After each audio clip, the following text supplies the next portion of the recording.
الحمد للہ وکفی وسلام علی عباده الذین اصطفى اما بعد فاعوذ باللہ من الشیطان الرجیم بسم اللہ الرحمن الرحیم یا ایہا الذین آمنوا اتقوا اللہ وکونوا مع الصادقین قال النبی صلی اللہ علیہ وسلم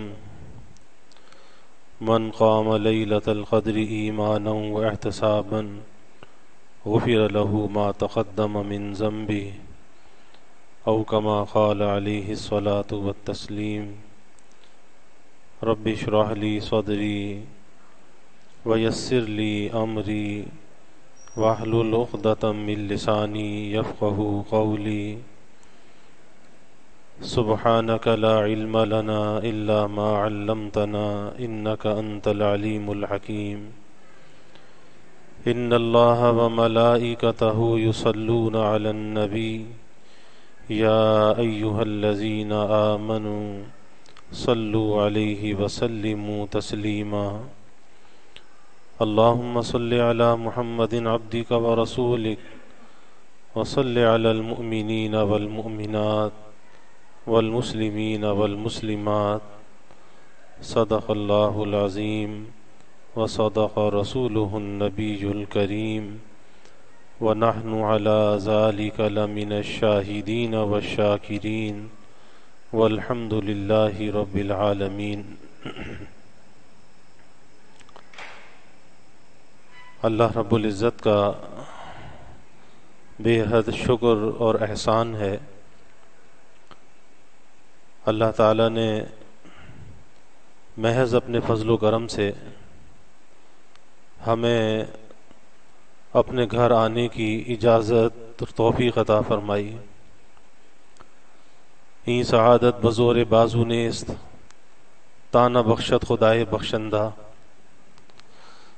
کہ یہ سعادت من جانب اللہ ہے، کسی کی قوت بازو کا کمال نہیں ہے، من جانب اللہ ہے۔ اگر وہ یہ سعادت نہ عطا فرمائیں تو ہم کہاں سے حاصل کر سکتے ہیں؟ کسی کے گھر پر اگر کوئی مہمان بن کر جائے تو جب تک میزبان کی اجازت نہ ہو تو کیسے کسی کا مہمان بن سکتا ہے؟ اور یہ دربار تو احکم الحاکمین کا دربار ہے، اس دربار میں بغیر ان کی اجازت کے کون آ سکتا ہے؟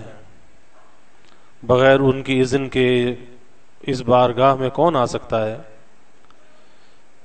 تو اس نعمت پر دل کی گہرائیوں سے اللہ کا شکر ادا کرنا چاہیے۔ یہ اس حد تک صرف اتنی چھوٹی سی بات نہیں ہے کہ جی ہم نے سوچا، ہم نے ارادہ کیا، ہم نے کوئی پروگرام منایا اور ہم اعتکاف کے لیے آ گئے، اتنی سی بات نہیں ہے۔ بہت سے لوگوں نے سوچا لیکن رہ گئے۔ تو یہ آنا جو ہو گیا اور اللہ کا مہمان بننا جو ہو گیا تو یہ وہاں کی منظوری سے ہے، ان کے عطا سے ہے، ان کے فضل سے ہے۔ تو اس نعمت پر اس اللہ کا شکر گزار ہونا چاہیے۔ اور شکر گزاری کا سب سے بڑا فائدہ بھی یہی ہے کہ جب بندہ اللہ کی کسی عطا پر اس کا شکر ادا کرتا ہے تو نظر اپنے اوپر سے ہٹ جاتی ہے اور نظر مالک اور خالق پر چلی جاتی ہے۔ اور یہ بہت بڑی چیز ہے کہ انسان کی نظر اپنے اوپر نہ رہے، اپنی ہستی بیچ میں سے ہٹ جائے اور براہ راست اللہ کے ساتھ ایسا تعلق ہو کہ ہر چیز کو اس کی طرف منسوب کرے کہ میرے مالک کی عطا ہے، میرے رب کا یہ فضل ہے۔ اور اگر ایسا نہ کرے انسان تو پھر ہوتا کیا ہے؟ عمل تو کر لیتا ہے لیکن وہ عمل ایک بے جان اور بے روح کے ہوتا ہے، اس کے اندر روح موجود نہیں ہوتی، کیونکہ جب اپنے اوپر نظر ہوتی ہے تو انسان بہت سی حقیقتوں سے محروم ہوتا ہے اور بہت سی حقیقتیں کھل کر اس پر منکشف نہیں ہوتی، صرف اس وجہ سے کہ اس کی جو نظر ہے وہ اپنے اوپر ہے، اپنے مالک اور خالق پر نظر نہیں ہے۔ اور ہمارے اس مل بیٹھنے کا مقصد یہی ہے کہ اپنے اوپر سے نظر ہٹ جائے اور نظر اپنے مالک اور خالق پر چلی جائے۔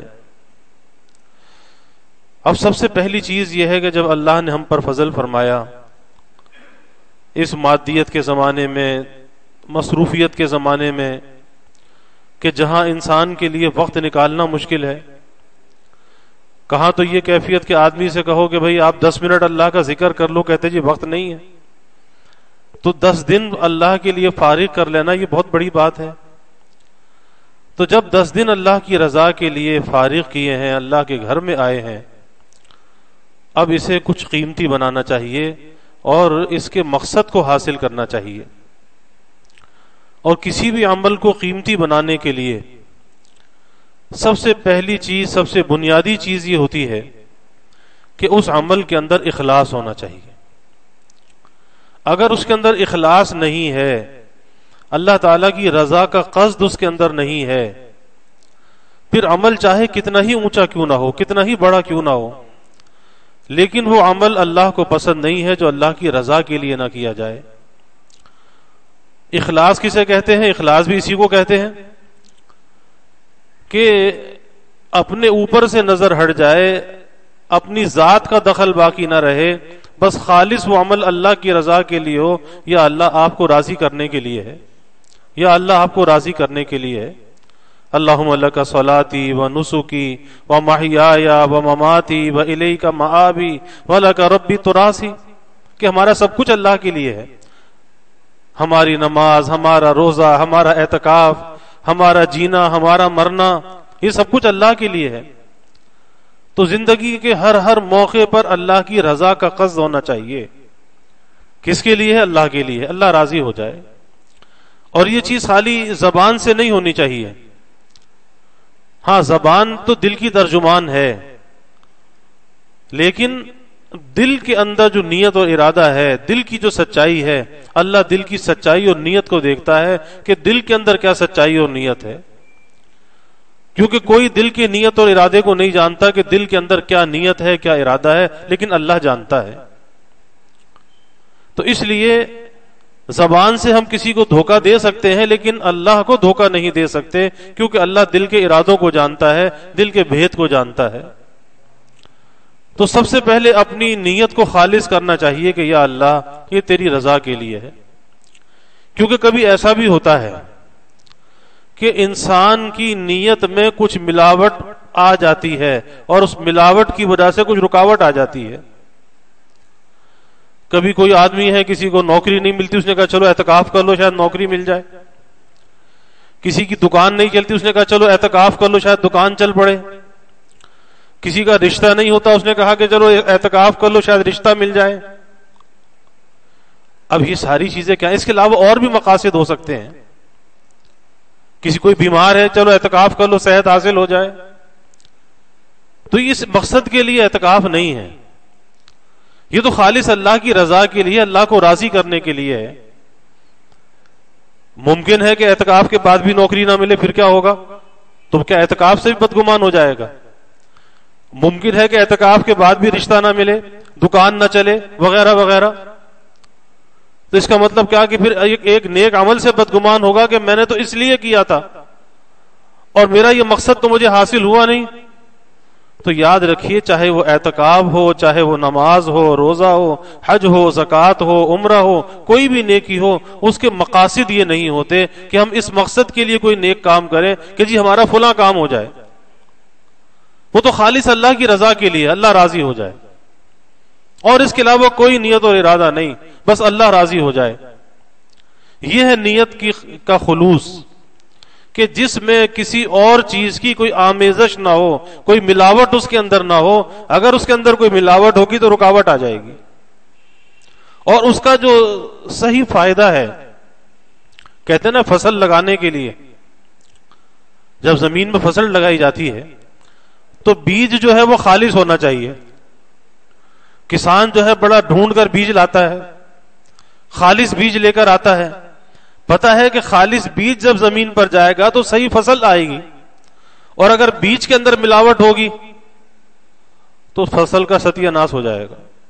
اور جو فائدہ اس سے حاصل ہونا چاہیے محنت تو وہی ہوگی، لیکن اس کا فائدہ حاصل نہیں ہوگا اور وہ فصل صحیح طرح سے حاصل نہیں ہوگی. تو یہ اخلاص جو ہے، یہ نیت کی درستی جو ہے، یہ ایک بیج ہے. اس بیج کو ڈالا جا رہا ہے کہ جتنا خالص ہوگا اتنی اعلیٰ فصل اگے گی، اتنے اس کے پھل اور ثمرات حاصل ہوں گے. اور اگر اس کے اندر کوئی ملاوٹ آ جائے، فساد آ جائے، خرابی آ جائے، تو پھر فصل اسے حاصل نہیں ہوگی. اور محنت کر کے بھی آدمی فصل حاصل نہ کرے، یعنی اس کے فوائد اور ثمرات حاصل نہ کرے، تو پھر وہ عمل بیکار ہے، اس عمل کو کوئی فائدہ نہیں.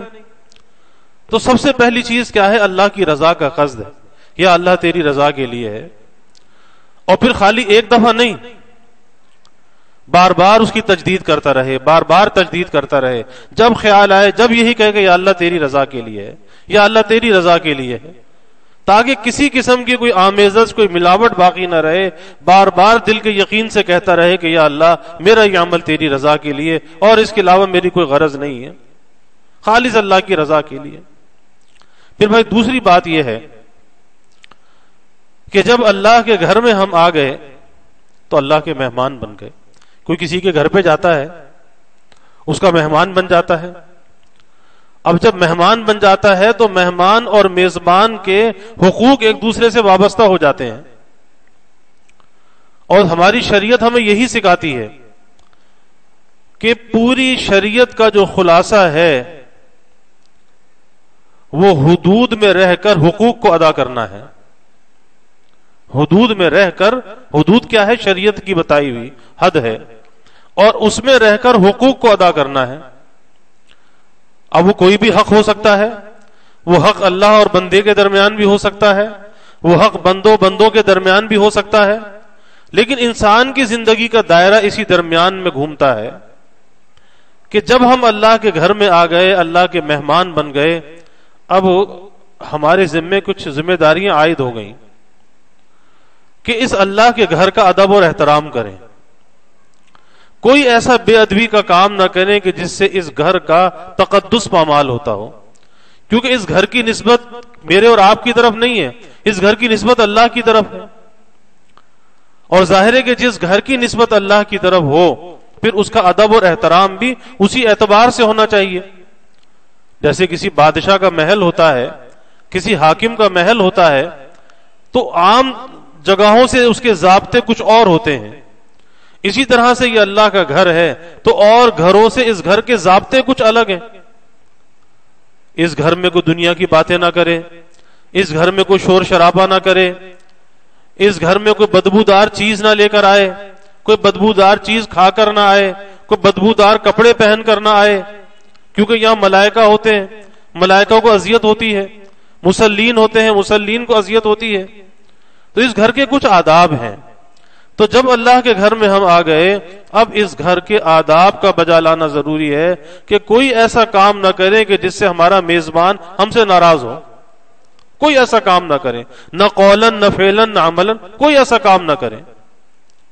اور پھر اس کے بعد جہاں ہم اس گھر کے اندر مہمان ہیں، اور بھی بہت سے مہمان ہیں، تو خالی یہی نہیں کہ ہم اپنا تو خیال رکھیں، دوسروں کا خیال نہ رکھیں، نہیں، اللہ کے مہمانوں کا خیال. اور جب ہر آدمی کی نیت اور ارادہ یہ ہو کہ اپنے سے زیادہ وہ دوسرے کو ترجیح دے، یعنی اس کے اندر ایثار کا جذبہ ہو، اس کے اندر خیر خواہی کا جذبہ ہو.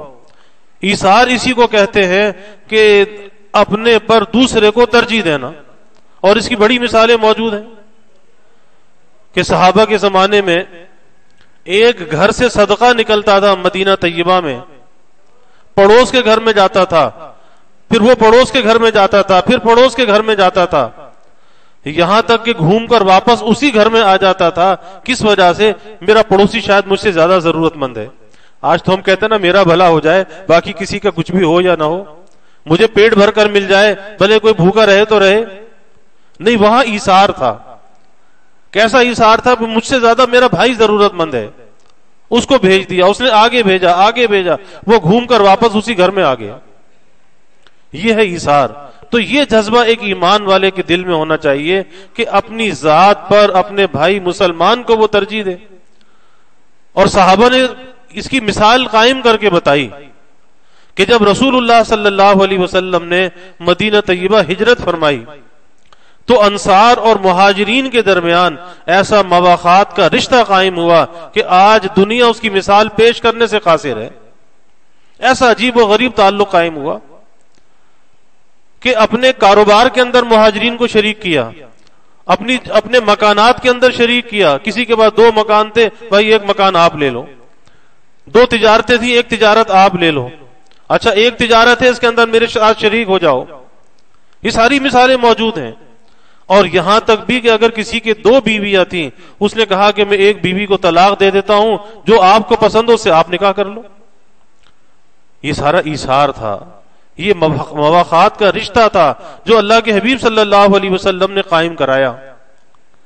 اور جب ہم اعتکاف کی نیت سے اللہ کے گھر میں آ گئے, اب ہماری مثال بھی ایسی جیسے ایک گھر کے اندر ایک کنبے کے افراد ہوتے ہیں, اسی طرح سے ہماری مثال بھی ہے کہ ہم ایک گھر کے ایک کنبے کے افراد ہیں. اب آپس میں مل کر محبت سے, اتفاق سے, ایثار کے ساتھ رہنا ہے. یا نہیں کوئی یہاں کوئی چھوٹا بڑا کوئی نہیں ہے, سب برابر ہے, سب اللہ کے بندے ہیں, سب اللہ کے مہمان ہیں. تو اس لیے اپنے پر دوسروں کو ترجیح دینا, اللہ کے مہمانوں کا ادب اور احترام کرنا, اور سب سے اس کی آسان بات جو ہے, آسان طریقہ کہ آدمی صرف اتنا اہتمام کر لے کہ میری ذات سے کسی کو تکلیف نہ پہنچے, میری ذات سے کسی کو تکلیف نہ پہنچے. بس اتنا بھی اگر اہتمام کر لیا تو یہ بھی بہت ہے. ظاہر ہے کہ جب تکلیف نہیں پہنچے گی تو راحت ہی پہنچے گی, کیونکہ اس تکلیف کی ضد راحت ہے, راحت کی ضد تکلیف ہے. تو اگر اتنا بھی آدمی اہتمام کر لے کہ میری ذات سے کسی کو تکلیف نہ پہنچے, اور بھائی اس کی کوشش ضرور کرنی چاہیے, کیونکہ اعتکاف نام کوئی طبیعت کے شوق کو پورا کرنے کا نام نہیں ہے کہ جی چاہا تو آگے بیٹھ گئے. نہیں, اعتکاف نام ہے زندگی کو بدلنے کا, کہ پہلے جو ہماری عادت, اخلاق, اطوار, انداز, جو بھی طور و انداز تھے, اب اس کے اندر بہتری آنی چاہیے. اس خلوت میں, تنہائی میں بیٹھ کر اپنا جائزہ لینا چاہیے کہ آخر میری زندگی کے اندر کیا کیا خرابیاں ہیں, اور آج تک میں اس کو دور کیوں نہیں کر سکا, اور اگر نہیں کر سکا تو اب میں اسے کیسے دور کروں, کیسے اسے نجات پاؤں, اپنی خرابیوں کی اصلاح میں کس طرح سے کروں. تو اس آنے کا یہ مقصد ہے کہ ہم میں سے خرابیوں سے مبرہ کوئی بھی نہیں ہے. کوئی یہ دعویٰ نہیں کر سکتا جی میرے اندر تو کوئی خرابی نہیں ہے. کوئی پارسائی کا دعویٰ کرے, اللہ تو قرآن میں کہتا ہے فَلَا تُزَكُّوا أَنفُسَكُمْ هُوَ أَعْلَمُ بِمَنِ اتَّقَىٰ, کہ تم اپنے بارے میں دعوے نہ کرو پارسائی کے کہ ہم زیادہ متقی, زیادہ پرہیزگار, زیادہ نیک. یہ فیصلہ تو اللہ کرے گا کہ کون زیادہ پارسا ہے. لیکن دنیا میں اس طرح سے رہو کہ بجائے اس کے کہ اپنے کو پارسا اور نیک سمجھو, اپنی خرابیوں پہ نظر رکھو اور اپنی خرابیوں کی اصلاح کر کے اپنی زندگی کے سفر کو طے کرو. یہ راستہ تو ترقی کا ہے. اور جو آدمی اپنی پارسائی کا دعوے دار ہو جاتا ہے, پھر وہ انسان ترقی سے رہ جاتا ہے, پھر وہ آگے ترقی نہیں کر سکتا. جس کے اندر یہ دعویٰ آ گیا کہ جی میں نیک, میں پارسا اور دوسرے سارے برے, ایسا نہیں ہے. اس لیے اپنی غلطیوں سے سیکھ کر انسان آگے بڑھتا ہے. اور یہ بہت اچھا وقت ہے کہ اس 10 دن کے اندر اللہ کے گھر میں رہتے ہوئے ہم اپنی غلطیوں کی, کوتاہیوں کی اصلاح کریں. اور چوتھی بات یہ ہے کہ کوشش کر کے اس اللہ کے گھر میں باوضو رہیں, باوضو رہیں, کیونکہ وضو جو ہے حدیث میں آتا ہے مومن کا ہتھیار ہے, مومن کا ہتھیار ہے. اور وضو جب آدمی کر لیتا ہے تو پاکی اور طہارت کی حالت میں ہوتا ہے. اور اس پاکی اور طہارت کا سب سے بڑا فائدہ یہ ہے کہ بہت سے وساوس سے, شیطانی خیالات سے اور شیطانی اور نفسانی وساوس سے انسان کی حفاظت رہتی ہے. تو اس لیے کوشش کریں کہ باوضو رہیں. اور جب آدمی باوضو ہوتا ہے تو وضو کی وجہ سے اس کی طبیعت میں پاکیزگی اور طہارت ہوتی ہے, تو پھر طبیعت ذکر کی طرف, نیکی کی طرف چلتی ہے. اس لیے اللہ کے گھر کا ادب یہ ہے کہ بھئی جتنا زیادہ سے زیادہ ممکن ہو سکے اتنا باوضو رہنے کی کوشش کریں. اور پھر جب ہم اللہ کے گھر میں ہیں تو صف اولا کا اہتمام ہونا چاہیے. اکثر معتکفین ہر سال یہ شکایت ہوتی ہے کہ معتکفین پیچھے نماز پڑھ رہے ہوتے ہیں. بھئی آپ تو مسجد کے اندر موجود ہیں, تو جب آپ مسجد میں ہیں تو آپ کو تو آگے کی صفوں میں ہونا چاہیے, اور خاص کر پہلی صف کی فضیلت لینی چاہیے, کیونکہ حدیث میں آتا ہے کہ پہلی صف کی جو نماز پڑھنے کی فضیلت ہے, کہ اگر لوگوں کو اس پہلی صف کی فضیلت کا پتہ چل جائے تو لوگ قرآندازی کریں پہلی صف میں نماز پڑھنے کے لیے. لیکن دیکھا یہ جاتا ہے کہ اگر کسی چیز میں ہمیں فضیلت معلوم ہوتی ہے, کسی کام کے اندر اجر و ثواب بڑھتا ہے, تو ہمارے اندر ایک شوق اور ایک جذبہ ہونا چاہیے کہ آگے بڑھ کر ہم اس فضیلت کو حاصل کریں, کیونکہ ہم محتاج ہیں اس چیز کے. لیکن دیکھا ہی جاتا ہے سرد مہری, طبیعت کا ٹھنڈا پن, یہ بس بیٹھے پیچھے بیٹھے, ٹیک لگا کر بیٹھے تو بیٹھے. تو ایسا نہیں ہونا چاہیے. کوشش کر کے صف اولا کا اہتمام کرنا چاہیے, اور اگر پہلی صف نہ ہو پھر اس کے بعد دوسری صف کی فضیلت ہے, پھر دوسری صف بھر جائے تو تیسری صف کی فضیلت ہے. لیکن معتکف کو آگے کی صفوں کے اندر ہونا چاہیے, معتکف کو نہ مسبوق ہونا چاہیے اور نہ پیچھے کی صفوں میں ہونا چاہیے کہ جماعت کھڑی ہو گئی, اس کی رکعتیں نکل گئی. وہی کیسے نکل گئی؟ یہ تو اللہ کے گھر میں مہمان ہے اللہ کا, اس کی نماز میں تاخیر کیسے ہوئی؟ تو اس لیے اس بات کا خاص اہتمام ہونا چاہیے. اسی طرح جب صف اولا کے اندر ہوگا تو تکبیر اولا بھی خود بخود مل جائے گی. تو صف اولا اور تکبیر اولا کا اہتمام ہونا چاہیے. پھر اسی طرح سے اعتکاف کے قیام میں ہمیں کرنا کیا چاہیے؟ تو بھائی یہاں آنے کا جو مقصد ہے وہ مقصد اپنی زندگی کی عادت کو تبدیل کرنا ہے, اور انسان کی زندگی میں سب سے اہم چیز اس کی زبان ہوتی ہے.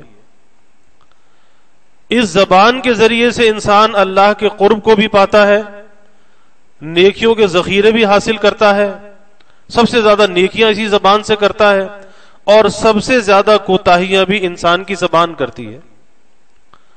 اب اس 10 دن کے دوران سب سے پہلی چیز تو یہ ہے کہ اس زبان کو فضول کلام سے لگام لگا لی جائے. بہت باتیں ہو گئی, زندگی گزر گئی باتیں کرتے کرتے.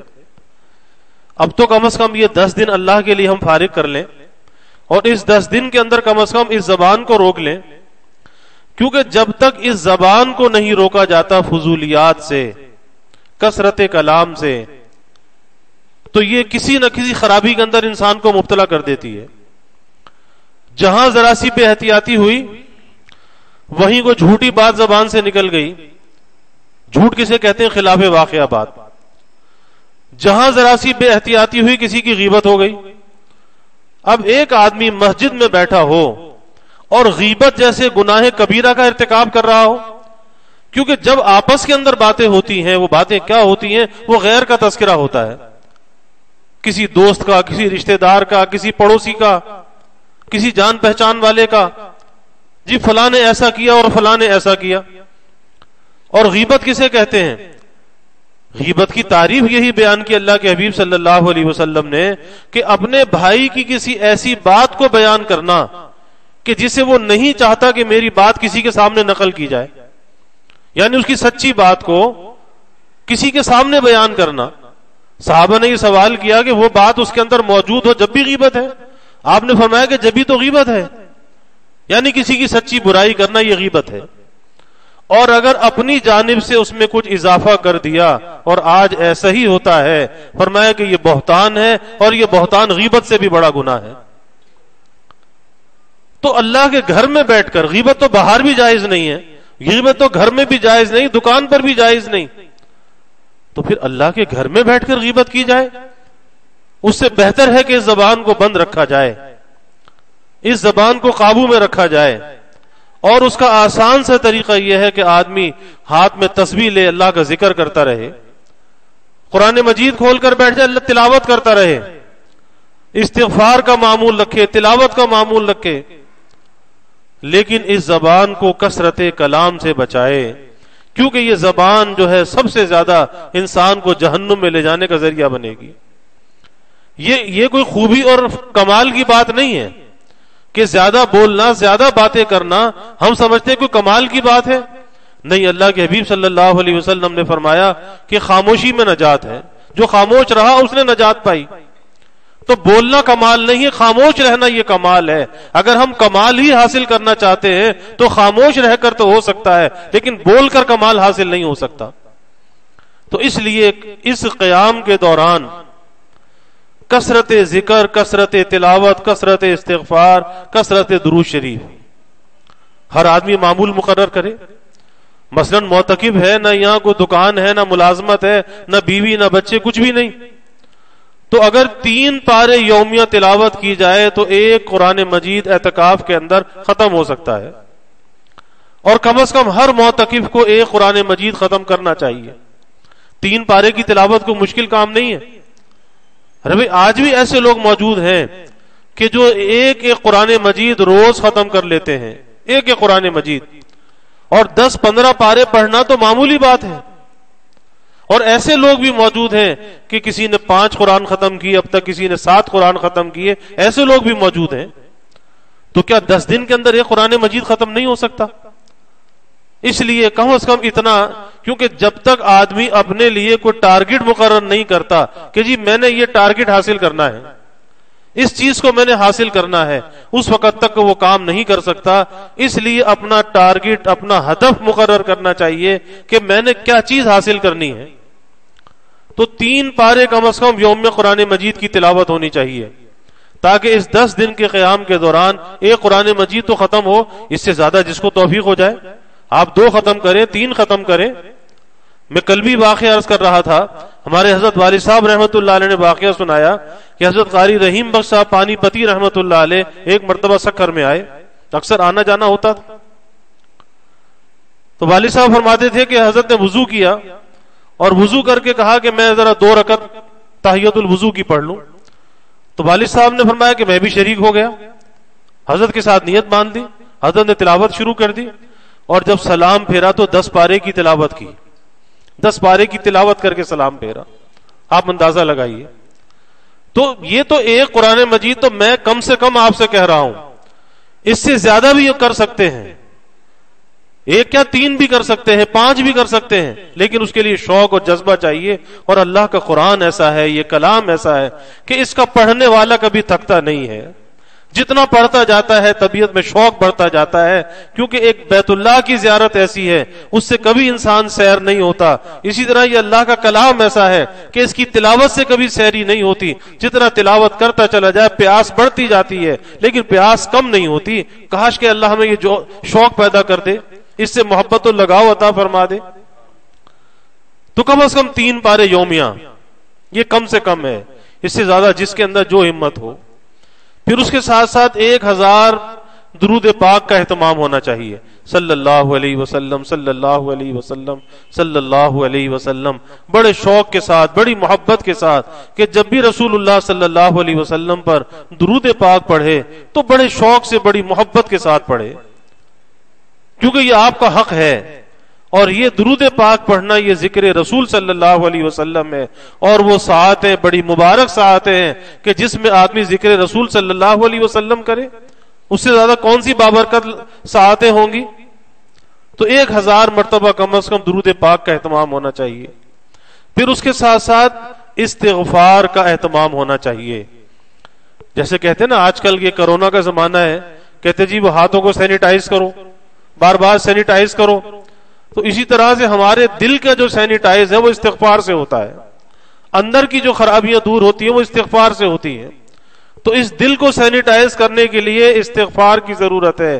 اور جتنا اس کو سینیٹائز کریں گے اتنی طاقت اور قوت اس کے اندر بڑھے گی، اور انشاءاللہ جسمانی بیماریاں بھی قریب نہیں آئیں گی. تو کثرت تلاوت، کثرت ذکر، اور ہمارا رات کو معمول ہوتا ہے روزانہ اعتکاف میں 12 تسبیح کا ذکر ہوتا ہے. اس کے علاوہ جتنا جس کے جی چاہے ذکر کرے. لا الہ الا اللہ کی کثرت، کیونکہ حدیث میں آتا ہے آپ صلی اللہ علیہ وسلم نے فرمایا کہ رمضان میں 4 چیزوں کی کثرت کرو، اور یہ 4 معمول وہ ہیں جو اللہ کے حبیب صلی اللہ علیہ وسلم نے بیان کی ہے. اور جو بات آپ نے بیان فرمائی اس کے جو فوائد اور برکات ہو سکتے ہیں وہ کسی اور اللہ والے کے بتائے ہوئے معمول کے وہ برکات نہیں ہو سکتے جو آپ صلی اللہ علیہ وسلم کے فرمودہ، جو آپ کے ارشادات ہیں اس کے اندر جو اللہ نے برکت رکھی ہے. ایک فرمایا کہ لا الہ الا اللہ کی کثرت کرو. لا الہ الا اللہ، اس کی کثرت کرو جتنا بھی زیادہ ہو، کہ یہ دل کے میل کچیل کو دور کرتا ہے اور انسان کے ایمان کو قوی کرتا ہے، اور یہ ایسا کلمہ کہ اس سے بڑا کوئی کلمہ نہیں ہے، یہ لا الہ الا اللہ کا جو کلمہ ہے اس سے بڑا کوئی کلمہ نہیں، تو اس کی کثرت ہونی چاہیے۔ اور دوسرے اللہ کے حبیب صلی اللہ علیہ وسلم نے فرمایا کہ استغفار کی کثرت ہونی چاہیے، اس مہینے میں استغفار کی کثرت ہونی چاہیے۔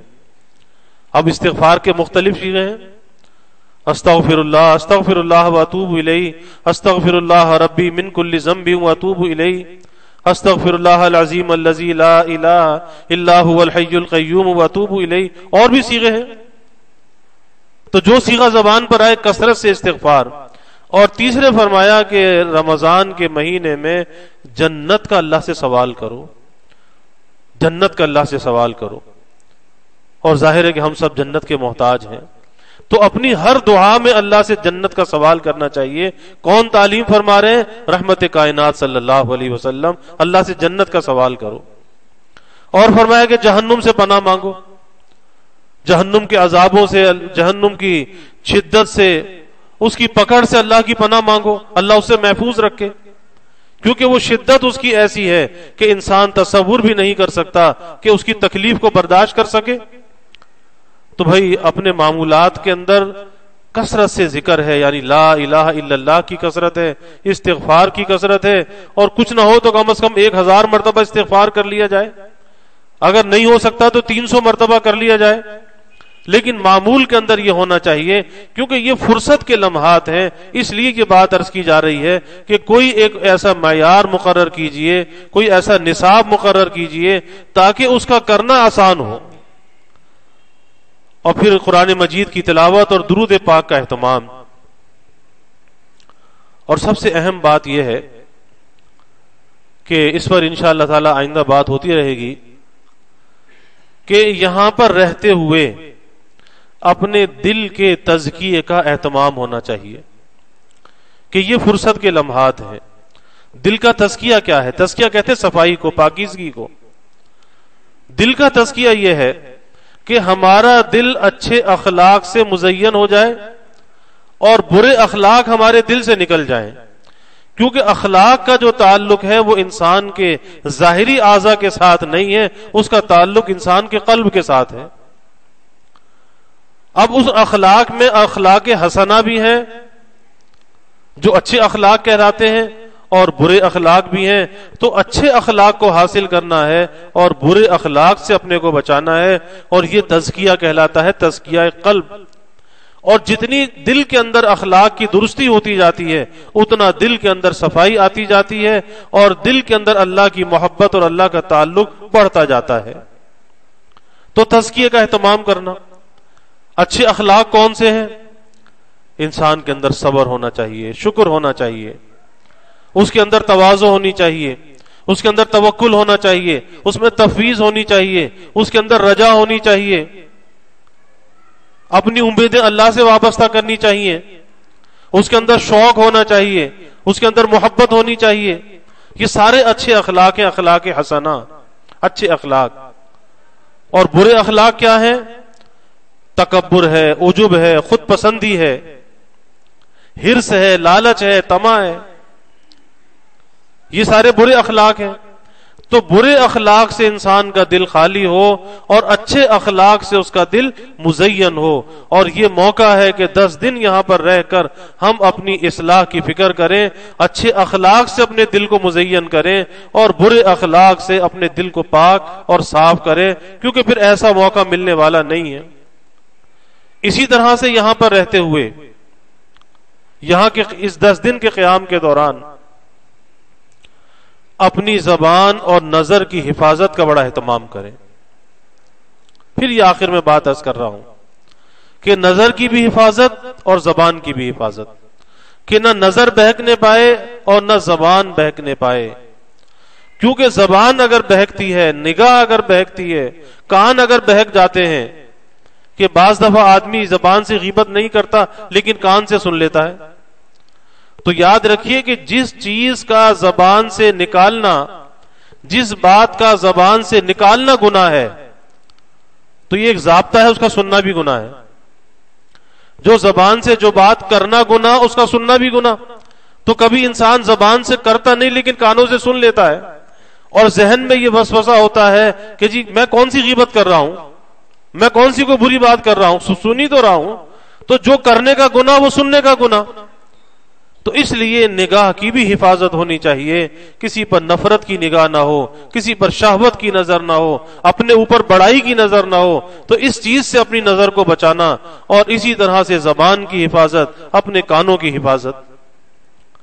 اور پھر آخری بات یہ ہے کہ بھائی جب اللہ کے در پر ہم آئے ہیں تو سب سے پہلی چیز یہ ہے کہ یہاں آنے کے بعد پہلا قدم اللہ سے معافی ہے، اللہ سے معافی ہے. اور اس کی مثال یہ ہے کہ بعض لوگ تو یہ سمجھتے ہیں جیسے حج اور عمرے پر لوگ جاتے ہیں تو بہت سے لوگ کہتے ہیں کہ جی ہمارا تو بلاوا آیا ہے. اکثر لوگ یہ کہتے ہیں جی بلاوا آیا ہے، تو بلاوا آیا تو ہم آ گئے. تو میں یہ عرض کرتا ہوں کہ بھائی بلاوا تو بڑے لوگوں کا آتا ہے، ہم جیسے گنہگاروں کو کہاں بلاوا آنے لگا؟ ہماری مثال تو وہ ہے کہ کسی مجرم کو پکڑ کر حاکم کے سامنے پیش کر دیا جائے. اب اس کے پاس کیا چارہ ہے؟ مجرم تو بھاگتا ہے حاکم سے، اب اسے پکڑ کر اگر حاکم کے سامنے پیش کر دیا جائے اب تو کوئی چارہ نہیں سوائے اس کے کہ آگے ہاتھ جوڑ دے، معافی مانگ لے، پیر پکڑ لے کہ بھئی معاف کر دو، آئندہ نہیں کروں گا. تو ہماری وہی مثال ہے کہ مجرم ہے، بھاگے ہوئے تھے، اپنے اللہ سے دور تھے، نہ معلوم کہاں کہاں بھٹک رہے تھے. تو اس رب نے کرم کیا کہ پکڑ کر ہمیں اس دربار میں پیش کر دیا گیا. ہم خود نہیں آئے، پکڑ کر پیش کیا گیا، جیسے مجرم کو حاکم کے سامنے پیش کیا جاتا ہے. تو پکڑ بلاوا نہیں ہے، کیونکہ اگر ہم تصور کریں کہ بلاوا ہے تو طبیعت میں عجب اور خود پسندی آئے گی، بڑائی آئے گی، پتہ نہیں ہمارے اندر کیا خوبی تھی کہ ہمارا بلاوا آ گیا، اس قابل کہاں ہے کہ بلاوا آئے. لیکن یہ بھی ان کا کرم ہے، احسان ہے کہ آخرت کے جوتوں سے بچانے کے لیے، وہاں کی سزا سے بچانے کے لیے ایک مجرم کی حیثیت سے پکڑ کے دربار میں بلا لیا کہ بھئی آ جاؤ، اب تو معافی مانگ لو. بھاگے ہوئے تھے، راہ فرار اختیار کیے ہوئے تھے، اب تو تمہیں پکڑ کے دربار میں پیش کر دیا گیا، اب تو معافی مانگ لو. تو بھائی ہمیں اللہ سے معافی مانگنی چاہیے اور اللہ سے پکی سچی توبہ کرنی چاہیے، کیونکہ سب سے پہلا قدم جو ہے وہ توبہ ہے، پہلا قدم توبہ ہے. آپ دیکھیں کہ کسی میلے برتن میں کبھی کھانا پکتا ہے؟ کسی گندے برتن میں کبھی کھانا پکتا ہے؟ یا ایسا برتن، پہلے اس پہ جو تانبے کے برتن ہوتے تھے اس پہ قلعی کرائی جاتی تھی. کس لیے قلعی کرائی جاتی تھی؟ کہ اس برتن کے اندر کھانے کی لذت بڑھ جاتی ہے. تو اس قلعی کو چڑھانے کے لیے یا اچھا کھانا بنانے کے لیے سب سے پہلے اس میلے برتن کو مانجھ کر، دھو کر پاک کیا جاتا ہے، مانجا جاتا ہے، اس کے میل کچیل کو دور کیا جاتا ہے تاکہ اس کے اندر کھانا لذیذ بن جائے. تو اسی طرح سے یہ جو دل کا برتن ہے، سب سے پہلے توبہ سے اسے صاف کرنا چاہیے، اس کے میل کچیل کو نکالنا چاہیے. پھر اس کے بعد جب عبادت کا کھانا یا وہ عبادت کا بیج اس کے اندر جائے گا تو یہ زمین صاف ستھری ہوگی، یہ ہموار ہوگی، انشاءاللہ تعالیٰ پھر وہ اس کے پھل اور ثمرات ہمیں حاصل ہوں گے. تو پہلی چیز یہ ہے کہ بھئی اللہ کے سامنے توبہ کریں، اور وہ توبہ کچھ شرائط کے ساتھ مشروط ہے، انشاءاللہ اس پر آئندہ کل بات ہوگی. اللہ تعالی ہمیں پکی سچی توبہ کی توفیق عطا فرمائے اور اس مقصد اعتکاف میں ہمیں کامیاب فرمائے. اللہ اخلاص نیت بھی عطا فرمائے، خلوص نیت کے ساتھ ہم بھی اپنا عمل اللہ کے سامنے پیش کریں تاکہ آخرت میں یہ ہمارے لیے نجات کا ذریعہ بن جائے. وآخر دعوانا الحمدللہ رب العالمین. الحمدللہ رب العالمین والعاقبۃ للمتقین والصلاة والسلام علی اشرف الانبیاء والمرسلین. اللہم صلی علی سیدنا و مولانا محمد وعلی آل سیدنا و مولانا محمد وبارک وسلم. ربنا آتنا فی الدنیا حسنہ وفي الآخرة حسنة وقنا عذاب النار ربنا أتمم لنا نورنا واغفر لنا إنك على كل شيء قدير ربنا ظلمنا أنفسنا وإن لم تغفر لنا وترحمنا لنكونن من الخاسرين اللهم أعنا على ذكرك وشكرك وحسن عبادتك اللهم وفقنا لما تحب وترضى من القول والعمل والفعل والنية والهدى إنك على كل شيء قدير اللهم إنك عفو كريم تحب العفو فاعف عنا اللهم إنك عفو كريم تحب العفو فاعف عنا اللهم إنك عفو كريم تحب العفو فاعف عنا یا اللہ یا رحمان یا رحیم یا کریم یا ارحم الراحمین یا اکرم الاکرمین یا اللہ ہمارے گناہوں کو معاف فرما، ہماری خطایا سے درگزر فرما، اللہ اپنی محبت معرفت عطا فرما، اپنی رضا والی زندگی نصیب فرما، اس اعتکاف کو اپنی بارگاہ میں قبول فرما۔ یا اللہ تیری رضا کے لیے ہے، یا اللہ تیری رضا کے لیے، یا اللہ تیری رضا کے لیے ہے، کوئی غرض نہیں ہے۔ اے اللہ تو اسے قبول فرما لے، اس ٹوٹے پھوٹے عمل کو قبول فرما لے، عافیت کے ساتھ سہولت کے ساتھ اس کو تکمیل تک پہنچا دے۔ اے اللہ اسے اپنی بارگاہ میں قبول فرما، جہاں کہیں بھی معتکفین بیٹھے ہیں اے اللہ سب کے اعتکافوں کو قبول فرما، سب کے لیے آسانی عطا فرما، صحت کے ساتھ عافیت کے ساتھ سلامتی کے ساتھ اے اللہ سب کے اعتکافوں کی تکمیل فرما، ہر قسم کے موانعات سے، پریشانیوں سے، بیماریوں سے یا اللہ سب کی حفاظت فرما۔ یا اللہ یہ آج لیلۃ القدر کی پہلی رات ہے، اس رات کی کامل برکتیں ہمیں عطا فرما، اس رات میں اپنی جانب رجوع ہونے والا بنا، اس رات کی کامل بخشش اور مغفرت ہمیں عطا فرما، اس کے کامل انعامات ہمیں عطا فرما۔ اے اللہ ہم کمزوروں کے حال پہ رحم فرما، اے اللہ ہم تیرا بننے کے لیے آئے ہیں، اے اللہ تو ہمارا ہو جا، اے اللہ تو ہمیں اپنا بنا لے، اے اللہ تو ہمیں اپنا بنا لے، اپنی نسبت اور معرفت عطا فرما دے، ہمارے قلوب کا تزکیہ فرما دے، اچھے اخلاق سے مزین فرما دے، اے اللہ برے اخلاق سے ہمارے دلوں کو پاک فرما دے، اپنی محبت سے معرفت سے لبریز فرما دے، اے اللہ ہمیں خلق خدا کا خیال کرنے والا بنا، ادائے حقوق کی توفیق عطا فرما، حفظ حدود کی توفیق عطا فرما، اکرام مسلم کی توفیق عطا فرما، خلق خدا کے حق میں ہمیں راحت رساں بنا، اس گھر کا اس در کا ادب کرنے والا بنا، یہاں کی بے ادبی سے اور یہاں کی محرومی سے یا اللہ ہماری حفاظت فرما۔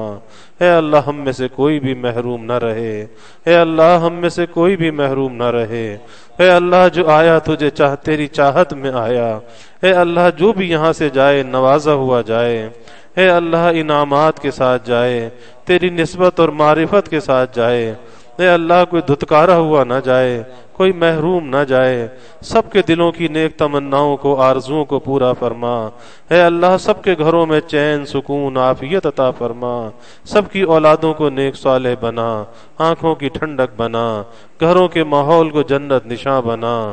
یا اللہ اپنی رحمتوں کا برکتوں کا راحتوں کا نزول فرما، زحمتوں کو یا اللہ دور فرما، اس کرونا کی وبا سے سارے عالم کو نجات عطا فرما، ساری انسانیت کو امن عافیت اور سلامتی عطا فرما۔ یا اللہ جو ہم نے مانگا وہ بھی عطا فرما، جو نہ مانگ سکے وہ بھی عطا فرما، ہمیشہ اپنے سے مانگنے والا بنا، ہمیشہ ہماری دعاؤں کو قبول فرما۔ یا اللہ ہمیں عافیت دارین عطا فرما۔ ربنا تقبل منا انك انت السميع العليم وتب علينا انك انت التواب الرحيم وجزا الله عنا محمدا صلی اللہ علیہ وسلم ما هو اہلہ وصلی اللہ تعالی وسلم علی النبی الکریم آمین برحمتک یا ارحم۔ یہ معمول میں یہ ہے کہ اس وقت جو ہے وہ اعتکاف کے کچھ مسائل پڑھے جائیں گے اور اس کے بعد پھر جو ہے مناجات مقبول ہوگی، اس کے بعد پھر ایک دسترخوان لگے گا، کوئی پھل وغیرہ سے آپ کی خدمت کی جائے گی اور اس کے بعد پھر مجلس ذکر ہوگی اور پھر بستر لگا کر پھر آپ کو آرام کرایا جائے گا سحری تک. تو ابھی مولوی ہمارے ذکر الرحمان جو ہیں کچھ مسائل پڑھیں گے اور پھر مناجات مقبول. تو آپ حضرات بیٹھیں شوق سے محبت سے.